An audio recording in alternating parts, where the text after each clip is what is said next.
Bem, colegas, esse é um resumo da nossa primeira aula de Direito Penal da Unicatólica, período 2. Como primeira aula, falamos sobre o conceito e as origens do direito penal. O conceito de direito penal, modernamente, é que o direito penal é um ramo do direito público que descreve as condutas insuportáveis socialmente e combina as respectivas penas, né? Se nós pegarmos qualquer legislação penal pátria, perceberemos que existe uma descrição do fato delituoso e em seguida o legislador impõe a cominação da pena. Muito bem, falamos que dentro da história o direito penal evoluiu desde a questão da vingança privada, não é? Onde o ofendido diretamente valia-se das suas próprias forças para vingar a lesão ao seu bem jurídico, seja a sua vida, o seu patrimônio, a sua honra, e havia uma total desproporcionalidade nessa imersão, não é?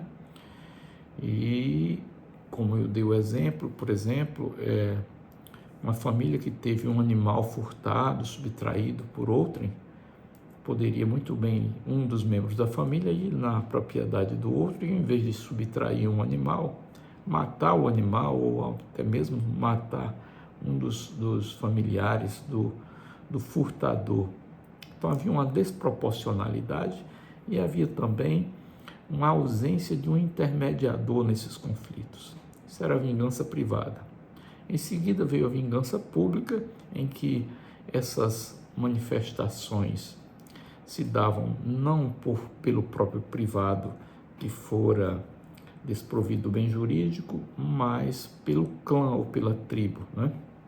Continuava assim a desproporcionalidade nas penas aplicadas em relação ao fato ocorrido e também não havia um mediador.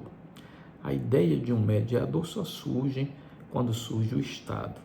O Estado monopoliza o direito de punir. Então há um monopólio, há um sequestro desse direito para o Estado. O Estado diz, particular, de agora em diante, sempre que você tiver violado um direito, você deve recorrer a mim, Estado. Eu detenho o direito de punir com exclusividade. Você não pode mais fazer isso como vinha fazendo, desde a vingança privada, desde a vingança pública. Inclusive, esse Estado, quando foi criado, criou o crime de exercício das próprias razões. Portanto, vingar-se ou cometer qualquer delito tentando vingar-se hoje é crime, inclusive, no nosso Código Penal.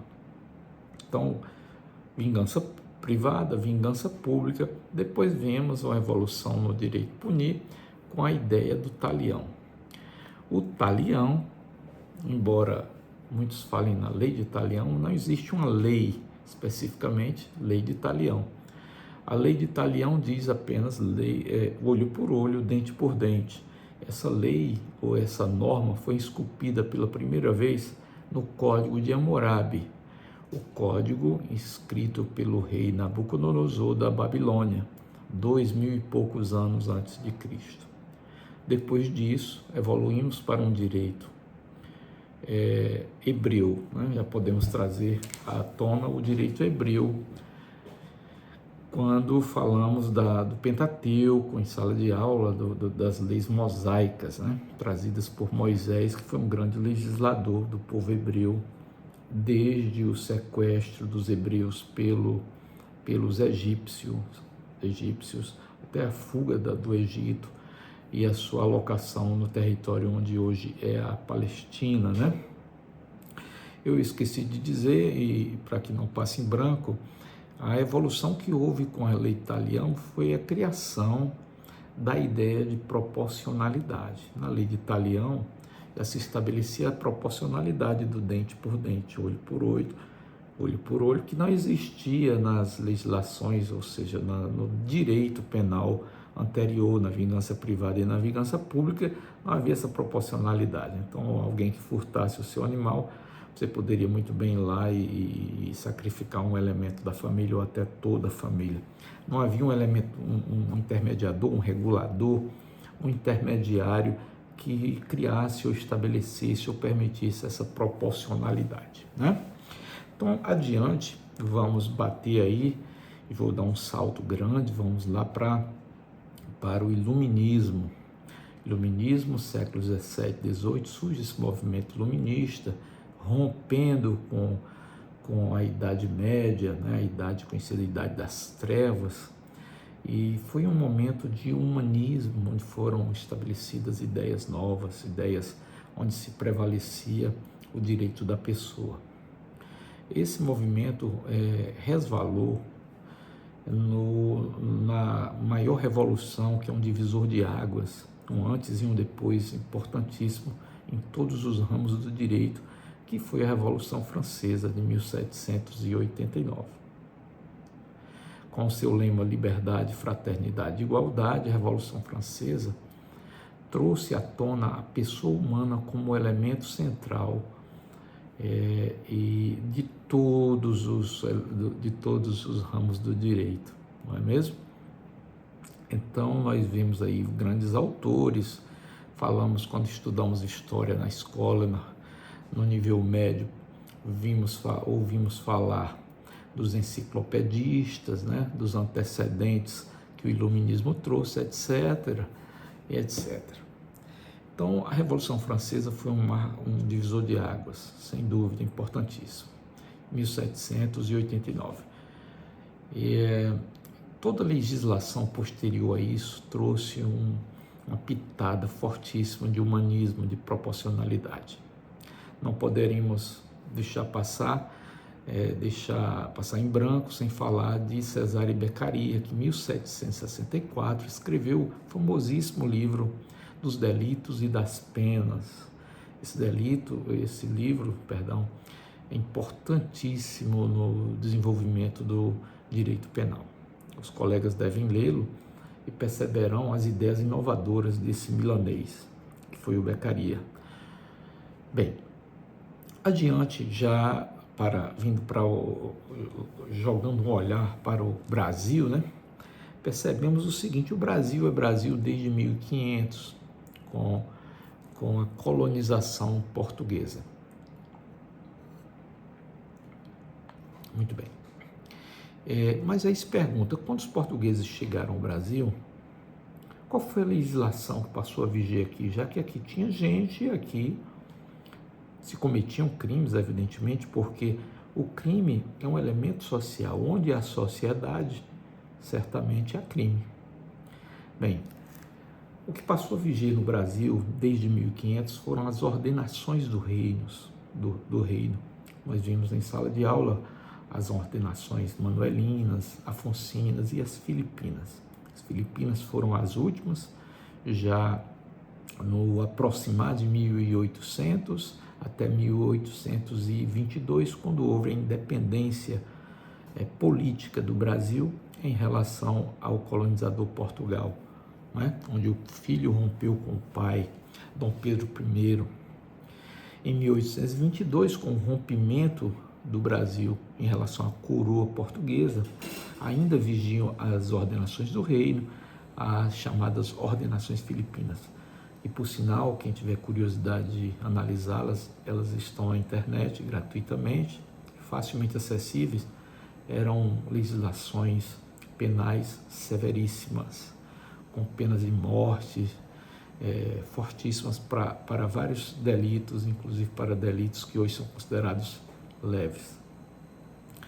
Em 1822, a monarquia se instaura no Brasil e em 1824 um novo Estado nasce no Brasil, que é o Estado monárquico, de 1824, com a Constituição Monárquica de 24.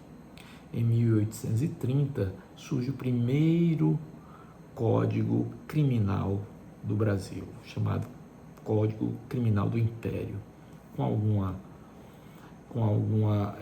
com forte inspiração liberal, com forte inspiração nos ditames e nas doutrinas positivistas e legalistas da Revolução Francesa, né? Liberalistas da Revolução Francesa, ou melhor, esse código foi copiado por muitos outros países. Era um código muito à frente do seu tempo, código criminal do Império, rompendo, portanto, com as ordenações do reino e com suas normas draconianas. Em seguida, só em 1889, surgindo a República, né? Houve o rompimento institucional no Brasil, com o fim da monarquia e o início da República, surge a necessidade de uma nova Constituição e, consequentemente, de uma nova legislação. Então, em 1889, em 1891, surge o Código Penal Republicano. E esse Código Penal vai permanecer e prevalecer até 1940. O nosso Código atual, originalmente, é de 1940. Se jogarmos um olhar para essa data, 1940, nós vivíamos em pleno Estado Novo, que era um regime ditatorial instituído pelo Getúlio Vargas, de influência e concepção fascista. Portanto, o nosso Código Penal e o nosso Código de Processo Penal tem influência fortíssima da legislação italiana daquela época. Inclusive, o nosso Código de Processo Penal é uma cópia quase autenticada do chamado Código Rocco, que era o Código de Processo italiano da época, de forte influência fascista. Vários tópicos do nosso Código de Processo Penal, hoje ainda vigentes, têm influência fascista fortíssima, né? Muitos foram revogados, mas ainda existem. Bem, e como é o nosso Código Penal hoje? Ele é de 1940, apesar de lá para cá termos mais duas constituições. Sim, o nosso Código Penal hoje é o mesmo de 1940, é um decreto-lei instituído por Getúlio Vargas em 1940. Contudo, duas coisas precisam ser ditas.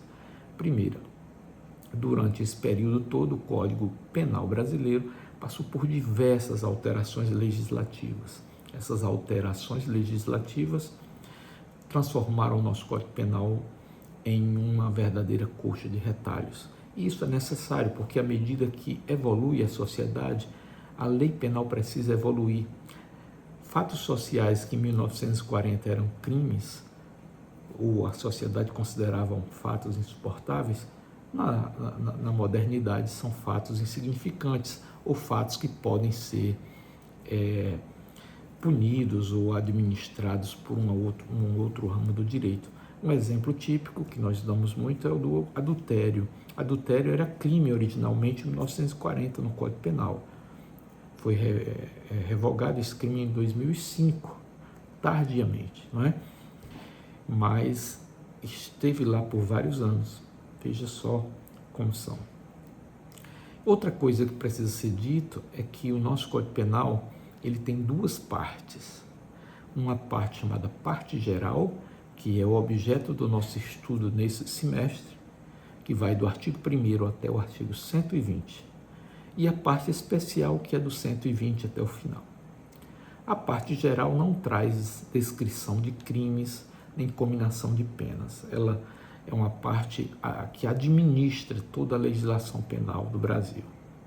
É uma parte geral, por isso ela vai dizer quais são as penas que se admitem no Brasil, quais são os regimes prisionais, o que é uma pena de multa, como se deve aplicar uma pena de multa, como se deve aplicar uma pena de um modo geral, não é mesmo? O que é o princípio da territorialidade, extraterritorialidade, quais são os princípios penais, a exemplo, o princípio da anterioridade, o princípio da legalidade, da reserva legal, não é mesmo?